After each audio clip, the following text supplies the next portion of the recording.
Curfew শিথিল করায় স্বাভাবিক হচ্ছে জনজীবন, আতঙ্ক কাটিয়ে ফিরছে প্রাণচাঞ্চল্য, অফিস আদালত ব্যাংক পাড়ায় ভিড়। অফিসটা খুলেছে, আশা করি নতুনভাবে নতুন উদ্যমে আমরা কাজগুলো শুরু করতে পারবো। আমাদের চরম ভোগান্তি হয়েছে, আমরা আর্থিক সংকটে ছিলাম। ব্যাংক খোলার সাথে সাথে আমি ব্যাংকের লাইনে দাঁড়াইছি।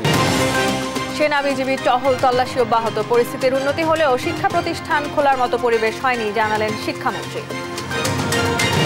পরিস্থিতি নিয়ন্ত্রণে এলেই কারফিউ প্রত্যাহার, জানালেন স্বরাষ্ট্রমন্ত্রী। আক্রান্ত হলে ছাড় দেবে না আওয়ামী লীগ, বললেন কাদের। জাতিকে বিভ্রান্ত করতেই হতাহতের সংখ্যা গোপন করছে সরকার, অভিযোগ বিএনপির সংঘাতের জন্য ক্ষমতাসীনদের দোষারোপ।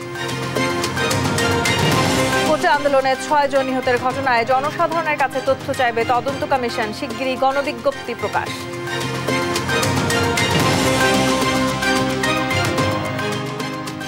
সংবাদ সন্ধ্যায় দেখছিলেন একেএস টিম টিবার সংবাদ শিরোনাম, সঙ্গে আছি আমি তাসনুভা তন্নি। টানা 4 দিন কারফিউয়ের পর স্বরূপে ফিরতে শুরু করেছে রাজধানী ঢাকা। অফিস আদালত খোলায় কর্মস্থলে যেতে সড়কে চাপ বাড়ে যানবাহনের, তবে ব্যক্তিগত গাড়ি ও গণপরিবহন চাপ বাড়ায় সড়ক জুড়ে সৃষ্টি হয় তীব্র যানজট। এতে ভোগান্তিতে পড়েন অনেকে। সহকর্মী সাবরিনা মজুমদারের রিপোর্টে বিস্তারিত। টানা 5 দিন ধরে রাজধানী ঢাকা ফাঁকা থাকলেও এখন এই নগরী ফিরতে শুরু করেছে আপন রূপে। সড়ক জুড়ে গাড়ি, বাস আর অফিসগামী ও কর্মজীবী মানুষের পদচারণায় এখন অনেকটাই সরব। সকাল 10টা থেকে কারফিউ শিথিল করার কথা থাকলেও ঘর থেকে এদিন আগেভাগে বেরিয়ে পড়েন অফিসগামী মানুষ। অফিসে যাচ্ছি আর ভোগান্তি হচ্ছে যে টানা 3 দিন সাধারণ ছুটির পর আজকে একটা জাম আছে, সেই জামটাই মেইন ভোগান্তি আর কি, প্লাস ভেহিকেলের একটু প্রবলেম আছে আর কি। না, আমাদের অফিস ট্রান্সপোর্ট ছিল, জ্যামে আটকানোর ফলে আমরা হেঁটে অফিসে যাচ্ছি। এখন অফিস টাইম আমাদের যেটা ছিল 10টা, তো অফিস টাইম আমরা অলরেডি ফেল করে ফেলছি আর কি। এতদিন যারা ঘরবন্দি ছিল তারা সেখান থেকে মুক্তি পাচ্ছে। মানুষ এটা চাচ্ছিল যে এটা সমাধান আসুক, সবাই রাস্তায় পথে চলুক, অফিসে যাক। টানা 4 দিন কারফিউয়ের পর অফিস আদালত খোলায় ব্যক্তিগত গাড়ির চাপে সড়কে সৃষ্টি হয় তীব্র যানজট। এতে ভোগান্তিতে পড়েন অফিসগামী যাত্রীরা।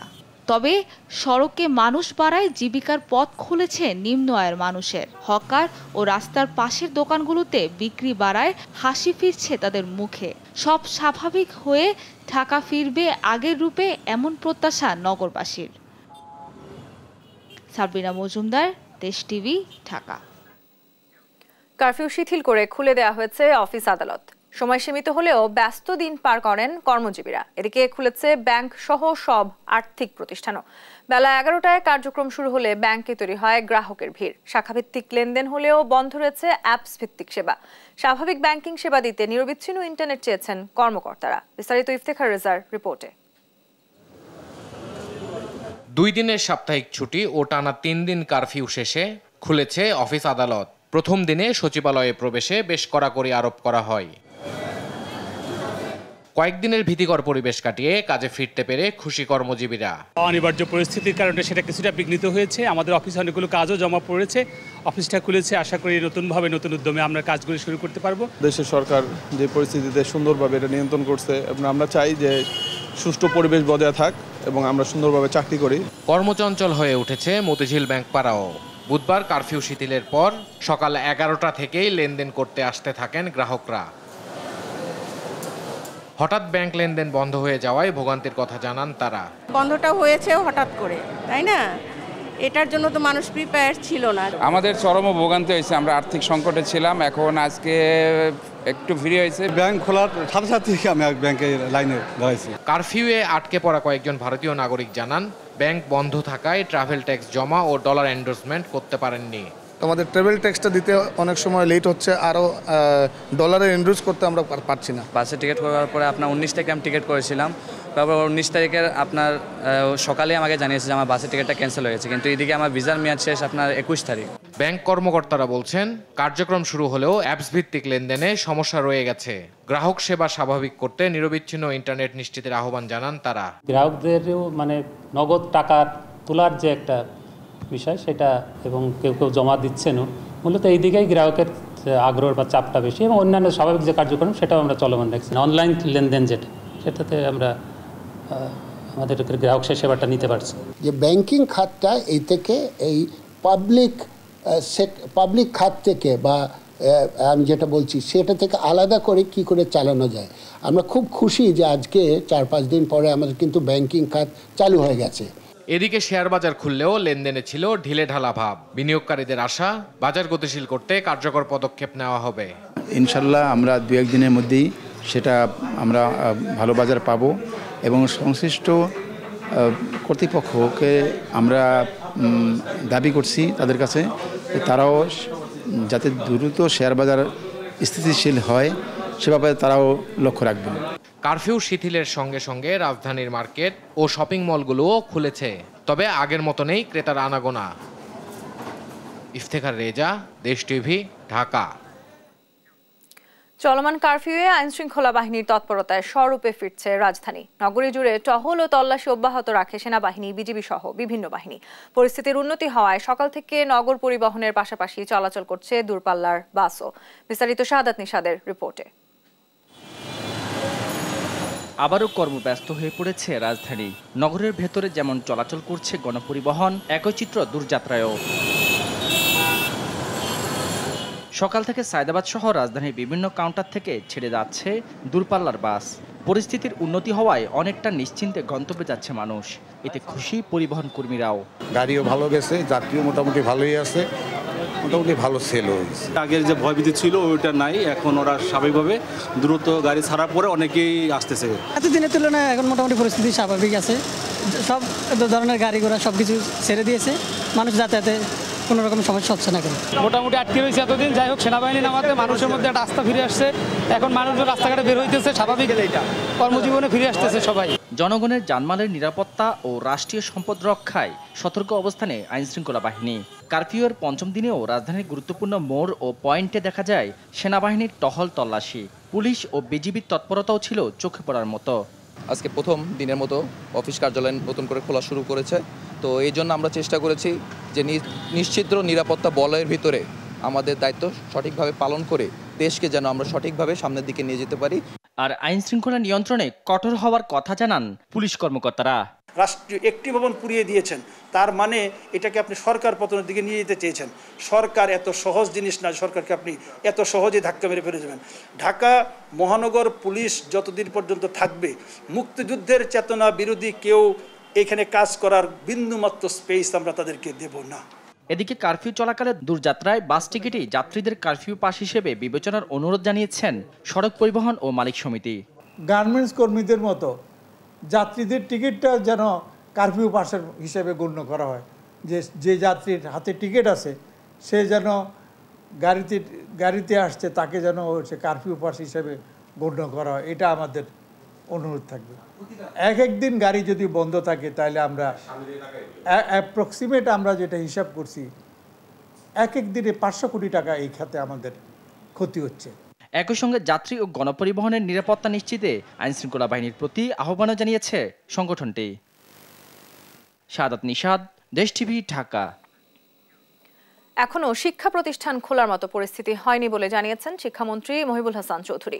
দুপুরে সচিবালয়ে স্বরাষ্ট্রমন্ত্রীর সঙ্গে বৈঠক শেষে তিনি বলেন, এখন অগ্রাধিকার এইচএসসি পরীক্ষা সম্পন্ন করা। মন্ত্রী বলেন, আলটিমেটাম দেওয়ার পর যখন সহিংসতা হয় তখন আলটিমেটামের উদ্দেশ্য নিয়ে প্রশ্ন ওঠে। জয় যাদবের রিপোর্ট। বুধবার দুপুরে সচিবালয়ে স্বরাষ্ট্রমন্ত্রীর সঙ্গে বৈঠক করেন আইনমন্ত্রী, শিক্ষামন্ত্রী ও তথ্য প্রতিমন্ত্রী। ঘণ্টা দেড়েকের বৈঠক শেষে শিক্ষামন্ত্রী বলেন, শিক্ষার্থীদের নিরাপত্তাকে প্রাধান্য দিচ্ছে সরকার। প্রতিনিয়ত পরিস্থিতি পর্যালোচনা করা হচ্ছে। স্বাভাবিক না হওয়া পর্যন্ত খুলবে না শিক্ষা প্রতিষ্ঠান। এইচএসসি পরীক্ষা সম্পন্ন করাই অগ্রাধিকার বলে জানান তিনি। এখন আমাদের প্রথম যেটা অগ্রাধিকার সেটা হচ্ছে উচ্চ মাধ্যমিক পরীক্ষার যে প্রক্রিয়াটা, সেটাকে যাতে করে আমরা চাই যে সেটা পুনরায় আবার যাতে করে শুরু করা যেতে পারে উচ্চ মাধ্যমিক, সেটা সেই পরিস্থিতি এখন পর্যবেক্ষণ করা হচ্ছে। শিক্ষা প্রতিষ্ঠানের বিষয়টা আসলে আমরা শিক্ষার্থীদের শতভাগ নিরাপত্তা নিশ্চিত করা ছাড়া সেটা আসলে খোলার কথাটা এর মধ্যে বিবেচনা করতে পারছি না। উচ্চশিক্ষা প্রতিষ্ঠান যেগুলো আছে সেগুলোর জন্য আলাদাভাবে ভাবতে হবে, কোন প্রক্রিয়ায় কিভাবে শান্তিপূর্ণ সহাবস্থানের কথা বলা হচ্ছে, নিরাপত্তার কথা বলা হচ্ছে, সেগুলো তো আগে নিশ্চিত করতে হবে। এখন তাড়াহুড়ো করে খুলে দিয়ে আবারও অরাজকতা করাটা, সেটা যেমনি করে আমরা চাচ্ছি না কেউই। শিক্ষার্থীদের আলটিমেটাম প্রসঙ্গে মন্ত্রী বলেন, আলটিমেটামের পর সহিংসতা হলে এর উদ্দেশ্য নিয়ে প্রশ্ন থেকে যায়। দেখুন, এই ধরনের আলটিমেটাম দিয়ে যাতে করে পরিস্থিতিকে অস্থিতিশীল করতে কেউ না পারে, আমরা সেটা অনুরোধ করব।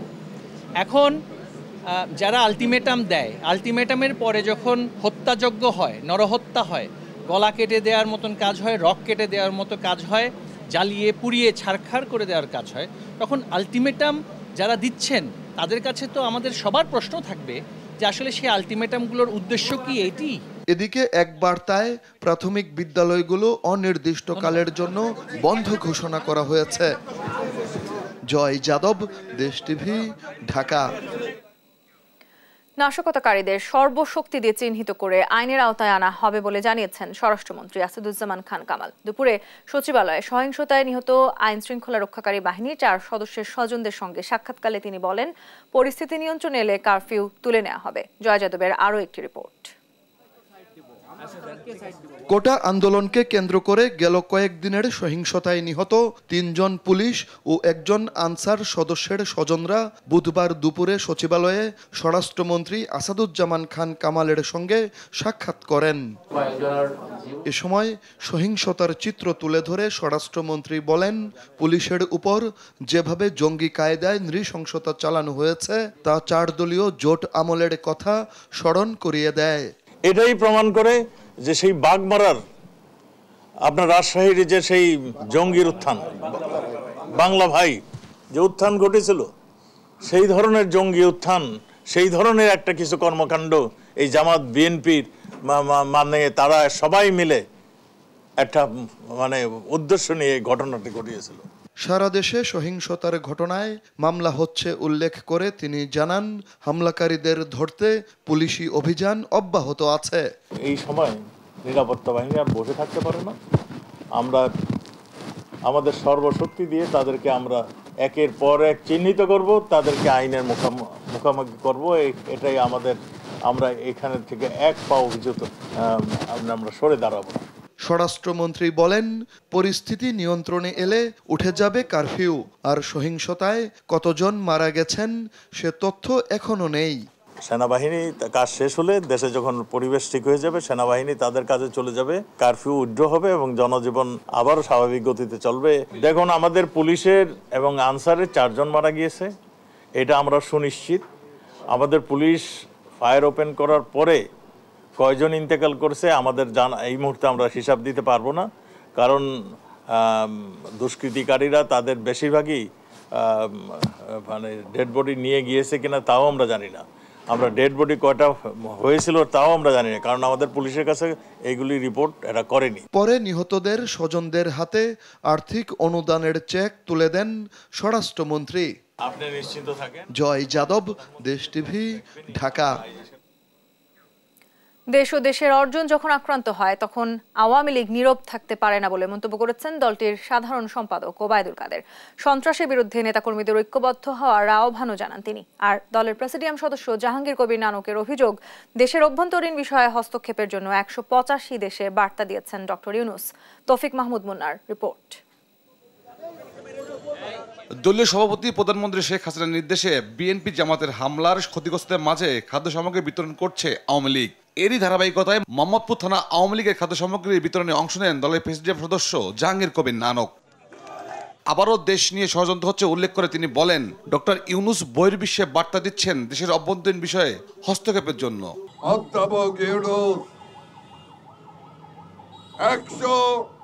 185টি দেশে বার্তা বাড়িয়েছেন, তারা যারা বাংলাদেশের অভ্যন্তরীণ ব্যাপারে ও পরিস্থিতির ব্যাপারে যেন হস্তক্ষেপ করেন। অধ্যাপক ইউনূস, আপনার মিথ্যে মামলা পরিচালনা হচ্ছে। বাংলাদেশের মানুষ আবার আপনি প্রমাণ করলেন যে বাংলাদেশকে আপনি মেনে নিতে পারেন নাই। আদাবর থানা আওয়ামী লীগের খাদ্য বিতরণ কর্মসূচিতে অংশ নেন দলের সাধারণ সম্পাদক ওবায়দুল কাদের। এ সময় সন্ত্রাস ও নৈরাজ্যের বিরুদ্ধে নেতাকর্মীদের ঐক্যবদ্ধ হওয়ার আহ্বান জানান তিনি। আজ আমরা নীরব দর্শকের ভূমিকা পালন করতে পারি না, যখন আমার দেশ, যখন আমার অর্জন আক্রান্ত, আজকে আমাদের ঐক্যবদ্ধ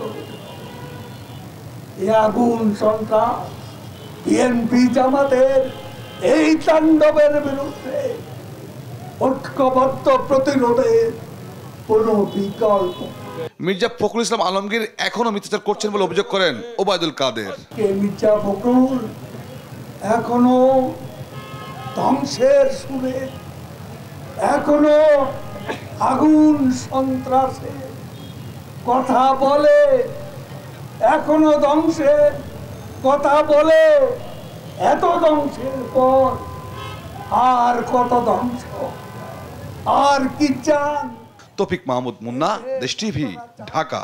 সরকার জাতিকে ভ্রান্ত ধারণা দিতে চলমান আন্দোলনে হতাহতের তথ্য না দিয়ে স্থাপনায় হামলার ঘটনা সামনে আনছে বলে অভিযোগ করেছেন বিএনপি মহাসচিব মির্জা ফখরুল ইসলাম আলমগীর। বলেন, বিএনপির ইতিহাসে রাষ্ট্রীয় স্থাপনায় হামলার নজির নেই। আন্দোলন ঘিরে নাশকতার মদদ দিয়েছে সরকার। দাবি করেন, রাজনৈতিক সমাধান না হলে দেশের সংকট সমাধান হবে না। বিস্তারিত সাইফুল রিপনের প্রতিবেদনে। সমসাময়িক ইস্যু নিয়ে বুধবার গুলশান কার্যালয়ে সংবাদ সম্মেলন করেন বিএনপি মহাসচিব মির্জা ফখরুল ইসলাম আলমগীর। দাবি করেন, আলোচনার মাধ্যমে সমাধানের পথ থাকলেও ইচ্ছা করে কোটা আন্দোলনকে সহিংসতার দিকে ঠেলে দিয়েছে সরকার। নাশকতার মদত তো দিচ্ছেন তারা চাচ্ছেন যে এখানে একটা নাশকতা হোক, প্রবলেম হোক। কারণ বিএনপি 40 বছর ইতিহাসে নাই যে বিএনপি কোনো রাষ্ট্রীয় স্থাপনার উপরে আক্রমণ করেছে বা সেখানে কোনো আপনার সমস্যা তৈরি করেছে। আপনি এটা পাবেন না খুঁজে। কতজন মারা গেছেন, এই আন্দোলনে কতজন শহীদ হয়েছে, সেটা হিসাব কিন্তু এখন পর্যন্ত আমরা পাইনি। সেটা হতে পারে যে আপনার ছাত্রদের তো বটেই, সেই সঙ্গে যদি পুলিশেরও থাকে সেটাও তাদের গভর্নমেন্টের খুব স্পষ্ট করে সকলকে জনগণের সামনে তুলে ধরা উচিত। আসল রাষ্ট্রবিরোধী হচ্ছে আওয়ামী লীগ। আজকে যতগুলো কাজ গত 15 বছর ধরে তারা করছে, সবগুলোই এই রাষ্ট্রের বিরুদ্ধে গেছে। সরকার উদ্দেশ্য প্রণোদিত হয়ে সাম্প্রতিক সহিংসতায় বিএনপিকে জড়ানোর চেষ্টা করছে বলেও অভিযোগ করেন বিএনপি মহাসচিব। আমিও মনে করি যে এটা পরিকল্পিত ঘটনা। সেই পরিকল্পিত ঘটনাটা ঘটিয়েছে সরকার তার বাহিনী দিয়ে, তার বিভিন্ন লোক দিয়ে। তার মূল জায়গা থেকে তারা দৃষ্টি সরিয়ে নিতে চায়। সেই মূল জায়গাটি একদিকে যেমন ছাত্রদের কোটা আন্দোলনের ব্যাপারটা ছিল, অন্যদিকে যে আসল সমস্যা যেখানে, সেটা হচ্ছে যে আপনার একটি অনির্বাচিত সরকার। মির্জা ফখরুল বলেন, শিক্ষার্থীদের এ আন্দোলন দেশের মানুষের চোখ খুলে দেওয়ার আন্দোলন। এর মধ্য দিয়ে সরকারের ব্যর্থতায় জনগণের পুঞ্জীভূত ক্ষোভ বের হয়ে এসেছে। সাময়িকভাবে তারা সেটাকে আপনার সেনাবাহিনী নামিয়ে দমন পীড়ন করে, নির্যাতন নিপীড়ন করে তারা এটাকে হয়তো থামিয়ে দিতে পারে। কিন্তু এটা যদি রাজনৈতিক সমাধান না করে, তাহলে কিন্তু এটা কখনোই সেই সমাধান হবে না। রাজনৈতিক সমাধানটা কি?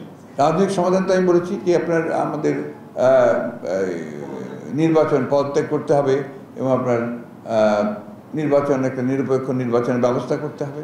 ক্ষমতাসীনরা রাজনৈতিকভাবে দেউলিয়া হয়ে প্রশাসনের ওপর ভর করে টিকে থাকায় আজ দেশের এ অবস্থা বলেও মন্তব্য করেন মির্জা ফখরুল ইসলাম আলমগীর। স্টেটের রাষ্ট্রযন্ত্রের বিভিন্ন প্রতিষ্ঠানগুলোর উপর ভর করে, এবং সেই কারণেই আজকে দেশের এই করুণ অবস্থা। সাইফুল রিপন, দেশ টিভি, ঢাকা। কোটা সংস্কার আন্দোলনে 16 জুন রংপুরের আবু সাইদ সহ 6 জনের মৃত্যুর জন্য দায়ী ব্যক্তিদের চিহ্নিত করতে জনসাধারণের কাছে তথ্য প্রমাণ চাইবে বিচার বিভাগীয় তদন্ত কমিশন। শিগগিরই এই সংক্রান্ত গণবিজ্ঞপ্তি প্রকাশ করা হবে। তদন্ত শেষে আগামী 6 আগস্টের মধ্যে প্রতিবেদন দাখিলের কথা জানান কমিশন প্রধান বিচারপতি খন্দকার দিলিরুজ্জামান। বিস্তারিত শামীমা আক্তারের প্রতিবেদনে।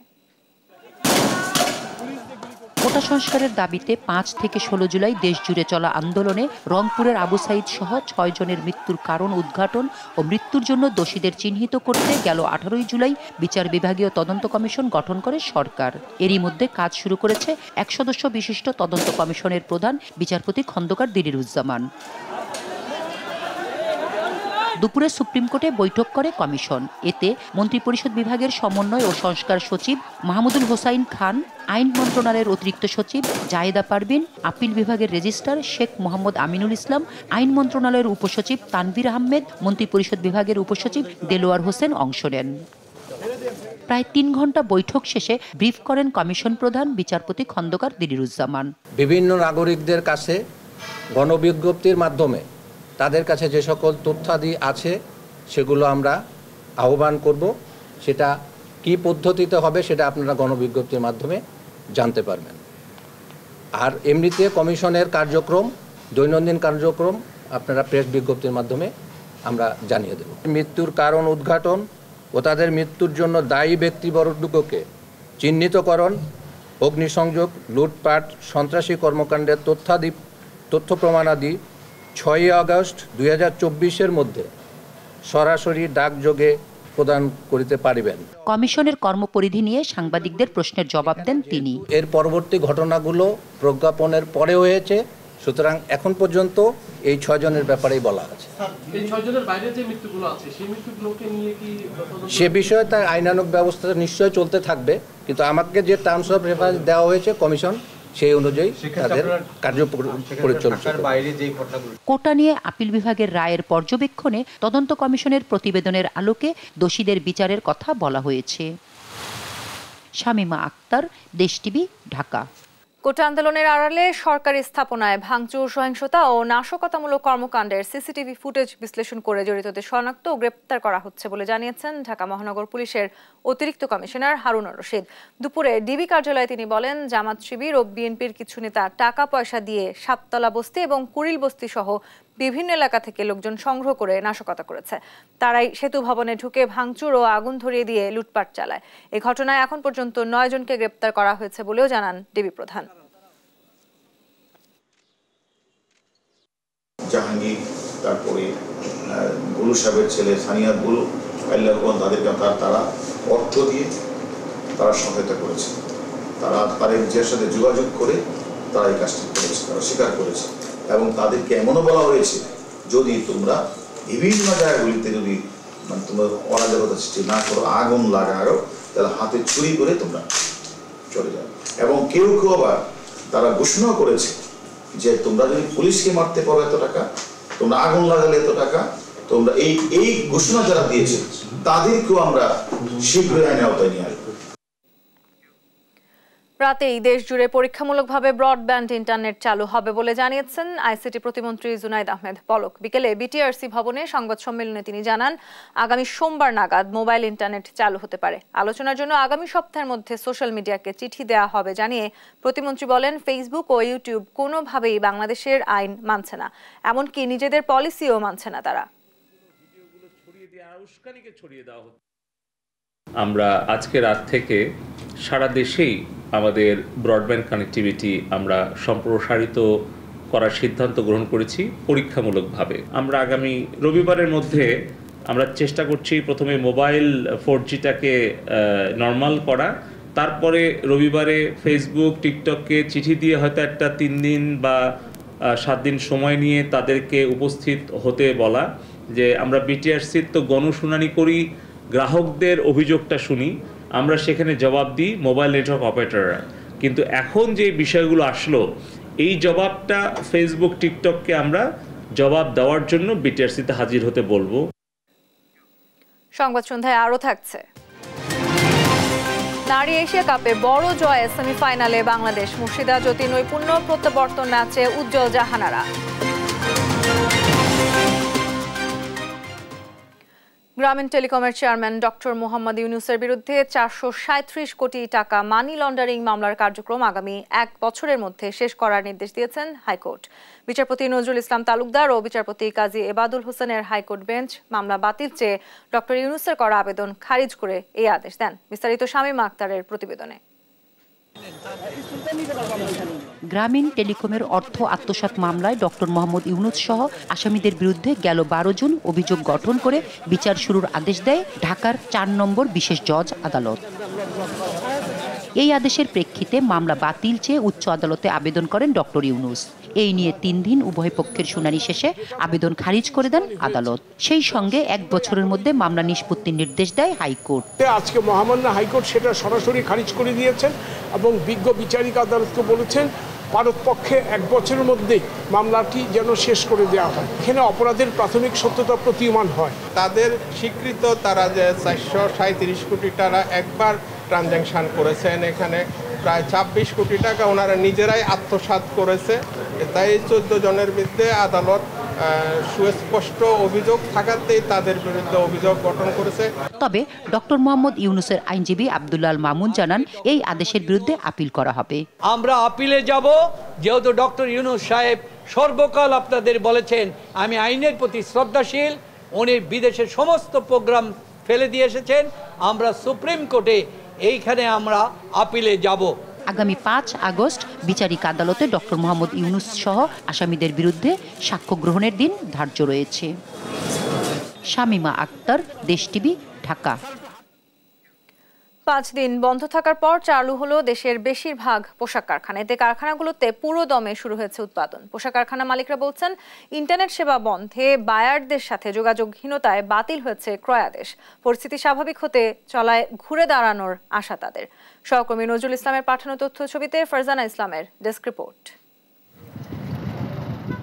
টানা 5 দিন কারখানা বন্ধ থাকায় অবশেষে স্বস্তি ফিরল পোশাক খাতে। কড়া নিরাপত্তায় বুধবার গাজীপুরে খুলে দেয়া হয় রপ্তানিমুখী পোশাক শিল্প। সকাল থেকে নিজ নিজ প্রতিষ্ঠানে কাজে যোগ দেন শ্রমিকরা। শ্রমিকদের আইডি কার্ড পরীক্ষা করে তাদের কারখানায় ঢুকতে দেয়া হয়। সড়ক জুড়ে পর্যাপ্ত নিরাপত্তা থাকায় কাজে যোগ দিতে তাদের কোনো সমস্যা হয়নি বলে জানিয়েছেন শ্রমিকরা। এখন মোটামুটি যে অবস্থা আছে এই অবস্থা আমাদের ডিউটি মোটামুটি ভালো লাগতেছে।